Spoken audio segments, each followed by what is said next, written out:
Huwag patagalin. I-open na po natin yung pangpalasa.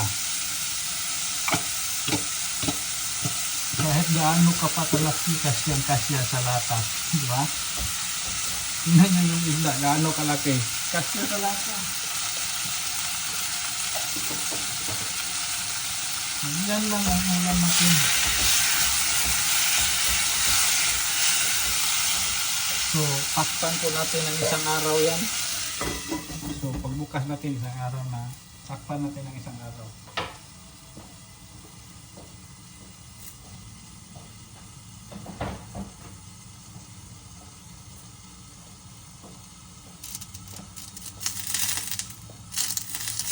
So, nag-prepare lang po tayo ng hot water.